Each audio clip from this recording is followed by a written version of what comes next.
Assalomu alaykum. Azizjon aka, yaxshimisiz? Alhamdulillah, o'zi yaxshi. To'g'ri. Maza qilib 2-3 kundan beri suhbat qildik. Sizdan maza qilaman deb suhbatga kirib, voy, Xudoning marhamati bilan shunaqa odam bilan uchrashdim, gaplashdim deb. Keyin internetga kiraman-da, YouTube'ga. Mana shu so'kishuradi. Shunga podpisчикларga bir ikkita yaxshi gaplar gapirib yuboring men haqimda. O'zi aslida u boyaga nima deydi? Minnatdorchilik bizga oid. Biz minnatdormiz sizdan. Mana 2 kundan beri suhbat qilyapmiz. Endi bu quruq gap emas deydi bizda. Quruq gap emas, gapni haqiqat olib qochmayman. Lazzaki uchun chuqur odamdirkan. Men masalan juda kamdan kam odamlar suhbatini sog'inaman, lekin siz suhbatni sog'inaman. Chunki beo'xshov ijobiy ma'noda boshqalarga o'xshamaydigan nuqtalardan qaraysiz hayotga. Haqli nuqtalaringiz ham ko'p. Meni har doim boshqa rakursdan qiziqtirgan va sizni har doim siz bilan bo'lgan suhbatlar menga shuni ijobiy ta'sir qiladi. Masalan, bitta voqeani o'tgan safar o'ziga bir uchun chiqardim. Bu tomoshabinlarga ham aytmoqchiman. Sizni negativ fikrlar bildiradiganlar siz tanimaydi-da, chunki kitoblarda, masalan, adabiy kitoblar, umuman kitoblarda bir daraja bor. Umumiy o'quvchilarga tegishli bo'lgan. Ammo bir darajada bor xoslar chiqaradi u yoqqa. Chunki mana bu etapdan o'tib keladi-da, keyin u yoqqa ko'tariladi.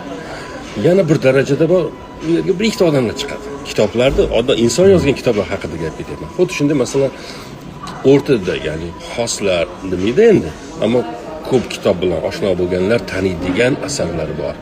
Mana shu asarlardan biri Campbellning asarlari. Uni oddiy o'quvchi, bizni o'quvchi masalan o'zbek tiliga hech qachon uni tarjima qilish haqida hech kim boshdan qotirmagan, chunki hech kim tanimaydi ham Jozef Campbellning asarlarini. Qahramonning so'ngsiz yo'li yoki ming yuzli qahramon, 1100li qahramon asari yoki Sof baxt degan yana bir yangi asarni chiqarishdi. Men birinchi marta o'zbeklarimiz ishida Campbell haqida sizni Campbell bilishingizni bilib, uni faqat men bilaman deb yuraman. Campbell bilishingizni bilib, birinchi marta o'shanda paydo bo'lgan siz bilan bir suhbatlashish. Chunki u boya aytganimdek, hamma bilmaydi u adabiyotlarni. Undan tashqari ham suhbatlarimizda sizdan ko'p narsa o'rgandik. Siz ko'p yaxshi ko'rdik.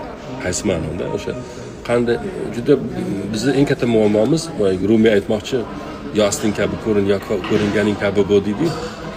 Men sizda shu yerda hech ikkila nima ko'rmadim.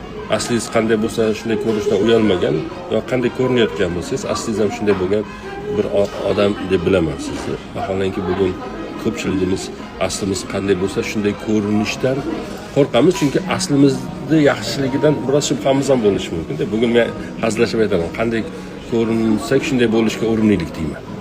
Chunki inson o'zini vitrin effekt deydi-yu.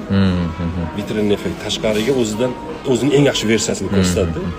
Biz shuni ko'rsataveraylik, o'zimizni ham aslimiz ham shunga yaqinlashib qoladi. Sekin-sekin deyman. Ammo sizni vitrin effektingiz bilan aslingizni o'rtasida men hech bir uzilish yo qo'porilgan bir narsa ko'rmadim.